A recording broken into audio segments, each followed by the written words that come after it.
Chatli telah ditetapkan sebagai tersangka pada tanggal 15 Desember 2025 lalu.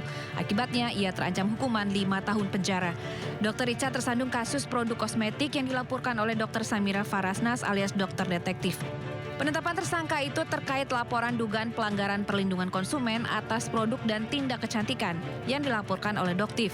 Sebelumnya, Dr. Richardli dijadwalkan diperiksa pada tanggal 23 Desember 2025, namun ia meminta penjadwalan ulang pada tanggal 7 Januari 2026. Perseteruan antara dua dokter ini bermula dari obat dan treatmen kecantikan. Pertikaian terus melebar hingga berujung pada saling lapor ke polisi antara keduanya. Dr. Richard tidak sendiri karena Doktif juga telah ditetapkan sebagai tersangka kasus pencemaran nama baik atas laporan dari Richardli. Tim Liputan iNews melaporkan. Dan kita akan menuju ke Polda Metro Jaya, pemirsa, untuk mengetahui rencana pemeriksaan dokter sekaligus pemilik klinik kecantikan dan selebgram Richard Lee sebagai tersangka dugaan pelanggaran perlindungan konsumen. Kita sudah terhubung dengan Ismalia Meidasari bersama juru kamera M. Fakih yang saat ini berada di Polda Metro Jaya. Ya Ismalia, seperti apa update dari kasus Richard Lee hari ini? Ya, selamat siang Fajar dan juga pemirsa. Betul sekali, hari ini akan diadakan atau digelar pemeriksaan terhadap Richard Lee yang sudah ditetapkan sebagai tersangka pada tanggal 15 Desember 2025 lalu, yang dimana sampai saat ini kami masih menunggu kedatangan Dr. Richard Lee beserta juga kuasa hukumnya. Namun tadi kami sempat menghubungi kuasa hukum dari Dr. Richard Lee dan mengatakan bahwa dirinya beserta kliennya akan hadir di Polda Metro Jaya pada siang ini untuk pemeriksaan sebagai kapasitasnya sebagai tersangka. Dan sebagai informasi juga Fajar dan juga pemirsa, sebelumnya Polda Metro Jaya telah melakukan pemanggilan terhadap Dr. Richard Lee pada tanggal 23 Desember 2025. Namun dari pihak Dr. Richard ini mengungkapkan untuk dijadwalkan ulang pada tanggal 7 Januari 2026. Sampai saat ini kami masih menunggu kehadiran Dr. Richard Lee di Polda Metro Jaya. Dan bisa kami informasikan sedikit, Dr. Richard Lee ditetapkan sebagai tersangka atas dugaan pelanggaran di bidang kesehatan dan juga perlindungan konsumen, dan juga awalnya ini merupakan pelaporan dari Dr. Samira Farasnas atau yang biasa kita kenal dengan Dokter Detektif yang membeli beberapa produk dari Dr. Richard Lee dan mengatakan bahwa beberapa produk itu tidak sesuai dengan kandungannya dan juga ada juga packaging yang rusak dan juga packaging dari produk lain.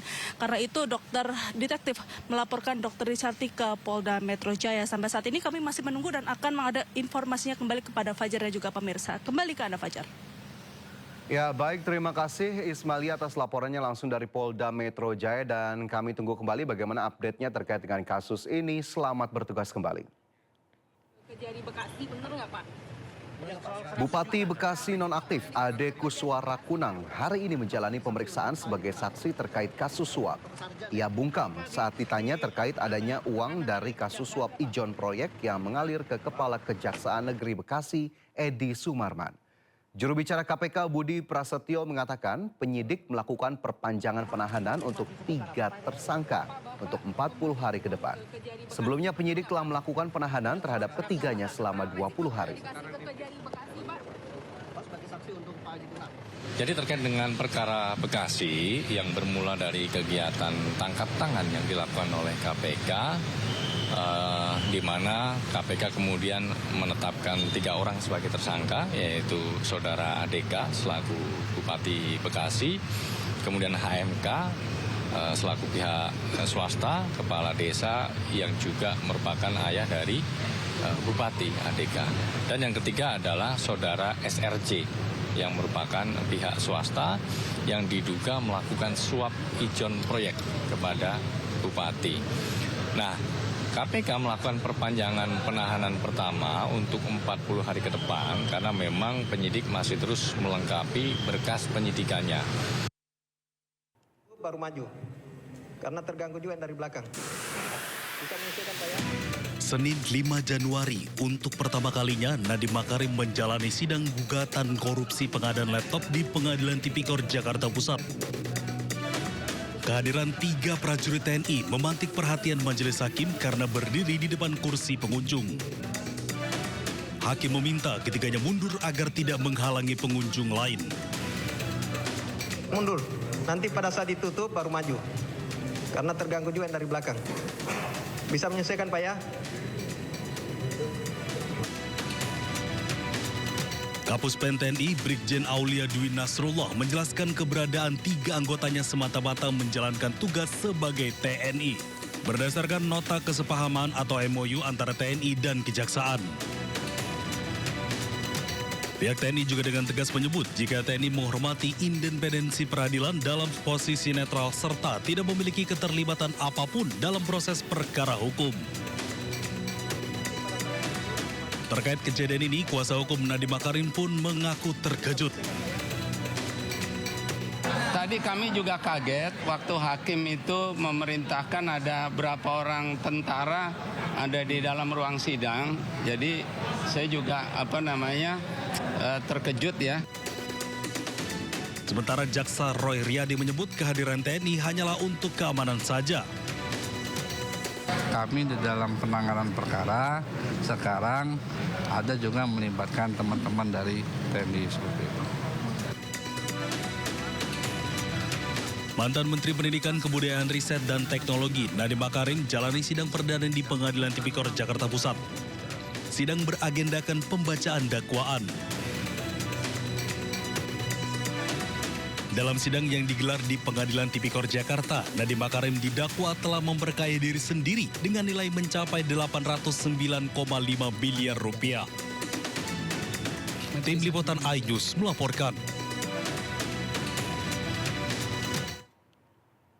Nadiem Makarim bantah terima aliran dana 809 miliar rupiah dari kasus korupsi Chromebook saat menjabat Mendikbudristek 2019-2024. Dalam sidang eksepsi di Pengadilan Tipikor, Nadiem juga merasa dirinya dikriminalisasi.